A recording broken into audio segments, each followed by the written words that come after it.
Well, a lot of people are calling it modern slavery. Does that feel right? I was just about to say, that's slavery. That's slavery. You took away the whips, but you put the paperwork. Took away the masters and you put them in uniform.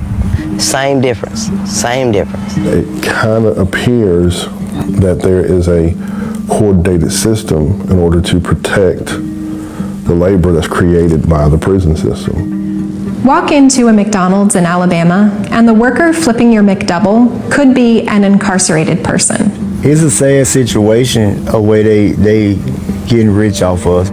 Hi guys, welcome back to our channel. In case you're new here, my name is Maren. And I'm Maureen. Right, so in today's episode, you're going to be featuring a video that was sent to us by one of our subscribers here. And at this point, I feel like I'd like to say that a lot of stories that are coming out of Alabama does not surprise me anymore. I got surprised to the extent where right now, the surprise well is not full. Yeah, nothing surprises me anymore, you know. So in today's video, we're going to be featuring a documentary of black prisoners who are taken to prison and they're being forcefully used for labor and they're paid little to nothing, and the consequences that follow should you refuse to work or should you have the audacity to say no.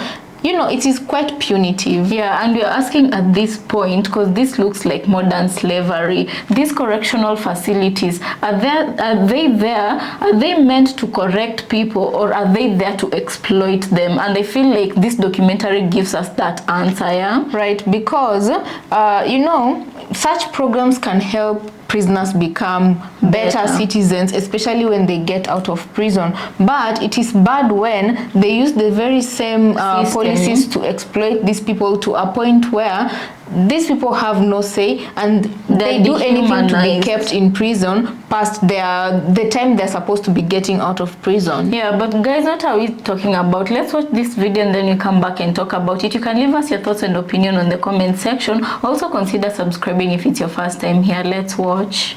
The Alabama Department of Corrections farms out incarcerated people to work at hundreds of private companies and government agencies across the state. McDonald's, Burger King, Golden Corral, Wendy's. They got a Wendy's contract right now. State Trooper's office. They'll send everybody everywhere. They'll send you everywhere. Yes, the parole office. And even though ADOC trusts these incarcerated people to leave prison every day and work alongside the general public, many of them are still denied the chance at real freedom. I work for y'all, but when I come up for parole, you deny me. Why would you deny me? Because you're getting free service. This is a story about corporations and the state of Alabama exploiting prison labor and the coercive policies they use to keep its citizens trapped in servitude. It doesn't work. It's a terrible system. If you're wondering how any of this is even legal, well, it might not be. That's what we went to Alabama to figure out.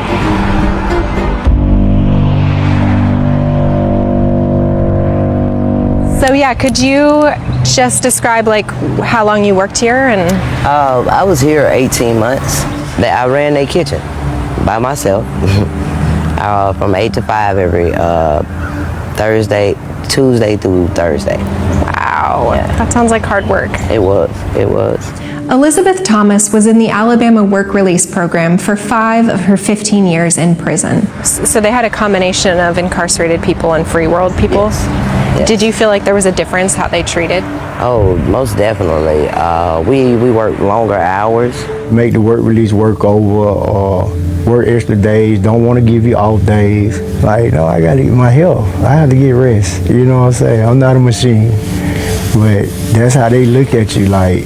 This is Quincy Sanders. During his nearly 17 years in prison, he worked at several restaurants, a lumber yard, and McDonald's. Like, working a real job and trying to be incarcerated is a very hard experience. You have to be mind strong, really. Alabama has one of the most overcrowded and deadly prison systems in the United States. Even the Justice Department found conditions there to be unconstitutional. In 2023, almost a person a day died in Alabama prisons, which is almost 5 times the national average. They might get beat to death. People beating folks with sticks. They breaking broomsticks, making little billy clubs. People in there stabbing each other. People in there doing drugs. People in there almost about to die. They're not giving you no nursing assistance. The nurse probably get there, you probably be dead. But ADOC offers people in prison with nonviolent misdemeanor convictions a potentially life-saving deal. If they join the work release program, they get to live in special facilities that are generally much less dangerous than regular prisons. They spend their days working in the free world without prison supervision, and they can earn 72-hour passes to visit their families at home.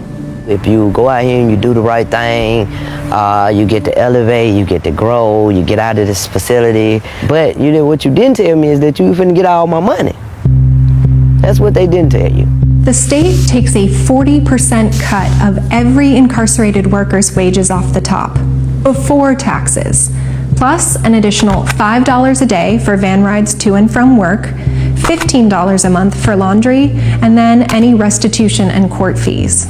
If your check is $636, you might see two something out of that. And that's every 2 weeks. And you done work 80 hours and only seen $200. Like it makes you lose motivation, because money motivates people, especially working, so it kind of makes you lose motivation. One estimate calculated that the state of Alabama enjoys a benefit of more than $450 million a year off of prison labor. And it's slavery all the way around the board, just slavery. And unlike free world workers, incarcerated workers can't just get a shift covered or quit. ADOC has a list of rules that all incarcerated people are expected to abide by. Rules like don't have contraband, be in your bunk at the required time, and rules like don't refuse to work. That's a rule on the books. CJ Sandley is one of the attorneys behind a recent lawsuit filed against ADOC. The range of punishments folks can face if they get written up for refusing to work include solitary confinement, losing access to phones, tablets, visitation, access to their families and loved ones for like 30 days, 60 days. Being required to do more work inside the prison walls for free under threat of punishment. I want to talk to my family. I want to be a part of my family, and you're telling me that if I don't go and do what you want me to do at these jobs, work as hard as they want me to do, if they need me 7 days, you want me to go there 7 days. If they need me 80 hours, you want me to work 80 hours. If they want me to turn around and come back and do a double, you want me to get up and you want me to be available to do all this. But if I decide I'm tired, Lord forbid if we got sick. I talked to Reginald Burrell, who was injured when an entertainment center fell on his head at the private furniture manufacturing company where he worked through ADOC. When he spoke up about it, he was fired. And, I confronted the JPO about it, and they shipped me to Childersburg with extra duty, taking away my privileges, and I ended up in a landfill. I just got assaulted and mistreated at this job, and now I'm ended in a landfill working for free for a multi-million-dollar company. One of the most valuable things in the system is whatever I can do to get out early. If a work stoppage to protect myself from being abused and to speak up for myself could subject me to sanctions, I don't have to say it, but you're going to follow whatever order you're given. Chris England is a state representative in Alabama. He's leading the fight to reform the state's prison system. It is a completely broken system. The folks in charge, the parole board, they don't use guidelines. There is no methodology applied to it. Alabama has some of the lowest parole grant rates in the country. And more than 90% of the time, hearing this answer. Denied, denied, denied, be denied. Parole will be denied. If the parole board followed its own guidelines, it would grant parole in about 80% of cases. But instead, that number dropped to just 8% last year. And incarcerated people in the work release program don't fare much better. I know that there are people at the Department of Corrections, they assess them, and then they say, you are not a threat. So much so that you can leave here and go work.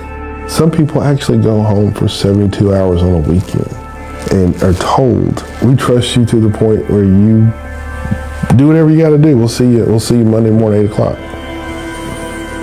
That same person goes before the parole board and they say, you know, what you did 20 years ago is so bad we can't let you out.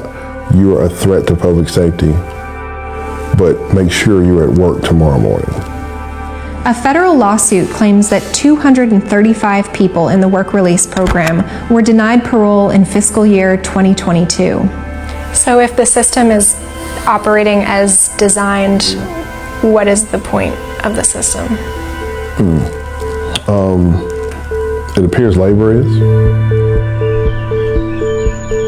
One thing our lawsuit talks a lot about is that very clear lineage from slavery in the state to convict leasing and to what we've got now. And the punishment by the Department of Corrections is what our clients are challenging, because that's what amounts to involuntary servitude and slavery by the state.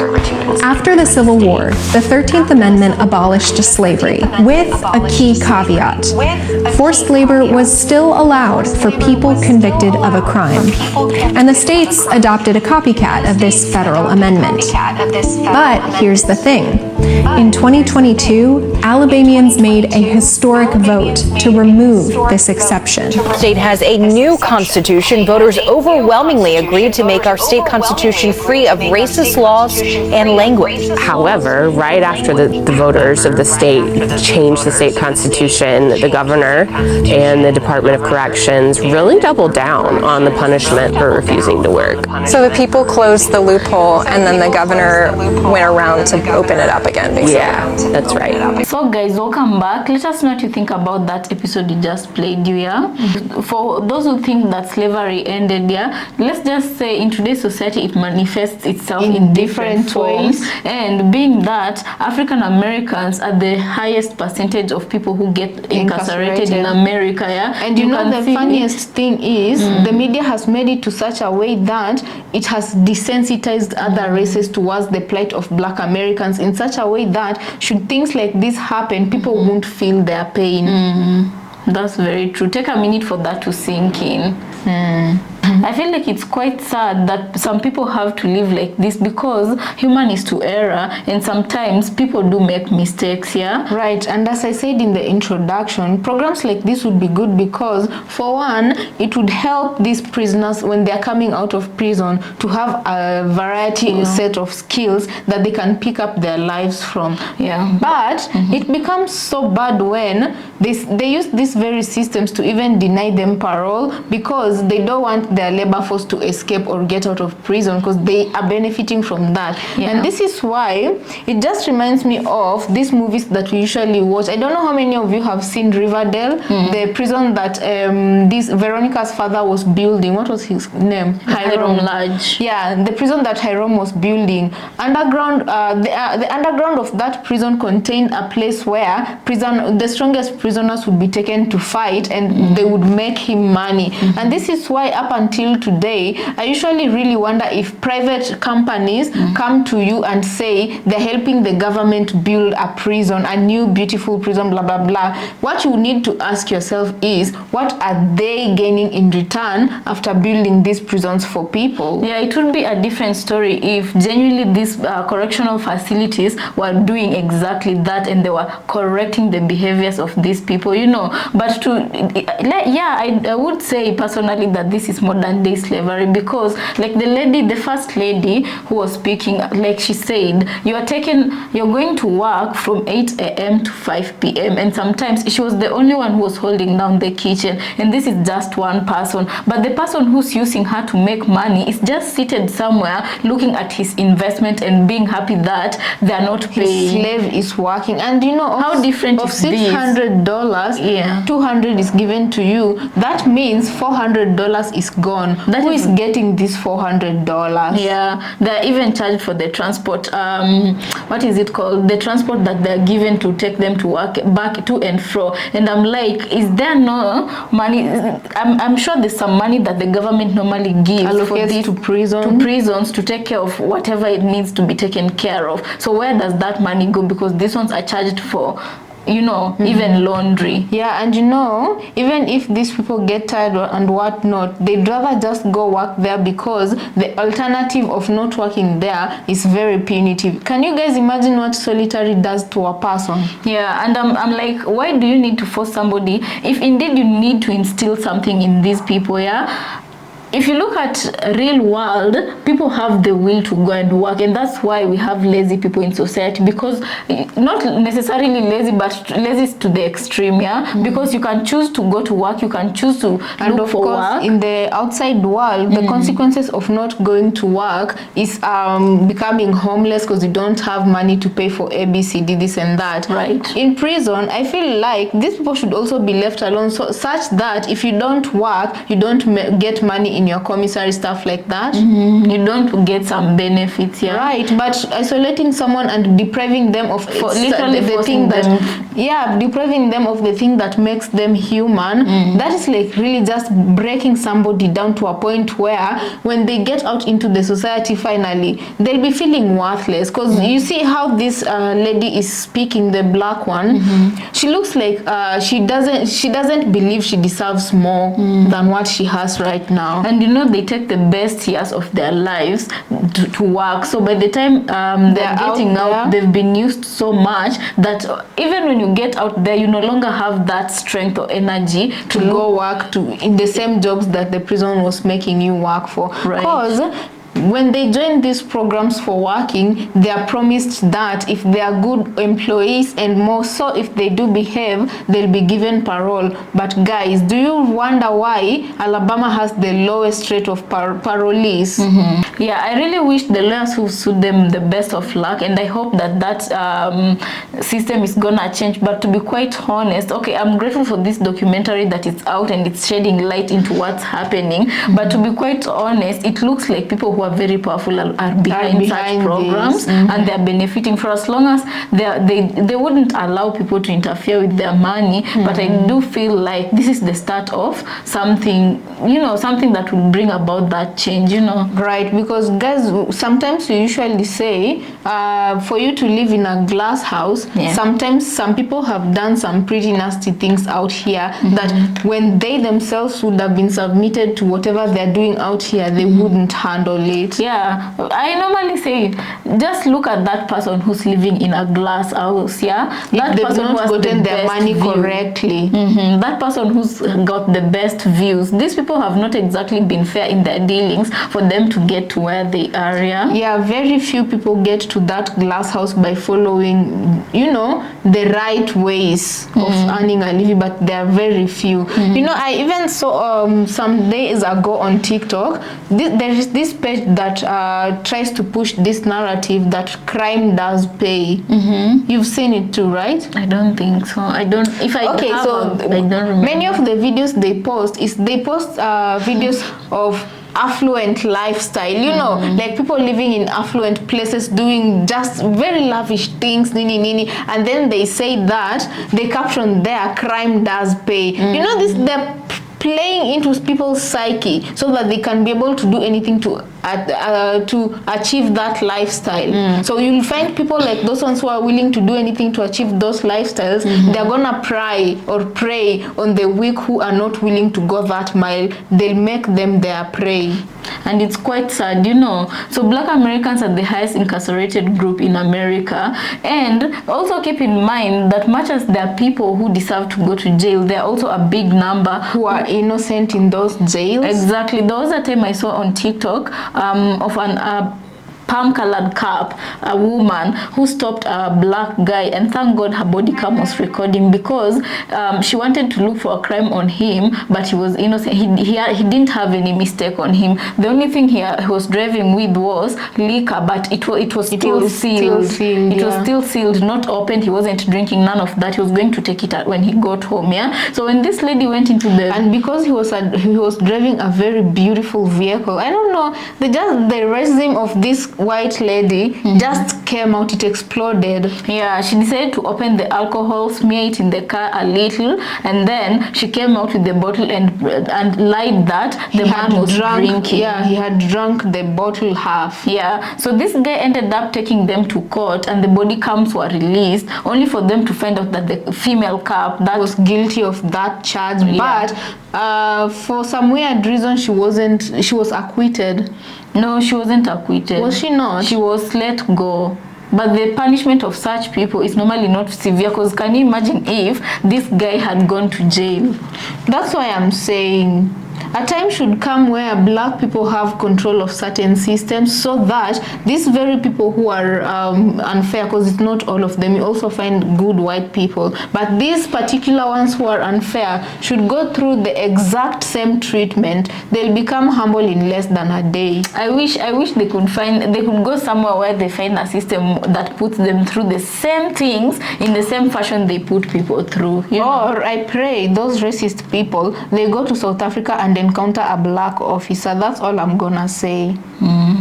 And do the mistake of calling that black frustrated cop a monkey. A monkey. Ooh. Or a nigger. Or they go to Ghana. Ooh. Or even Nigeria. Nigerians will skin them alive. Slap the back of your head, you'll get some sense. Anyway, guys, let us know what you think about that episode in the comment section. As usual, we wanna thank you so much for keeping us company. Yeah, and we'll see you on our next episode. Please remember to subscribe if you're new to our channel. Let's see you on our next episode.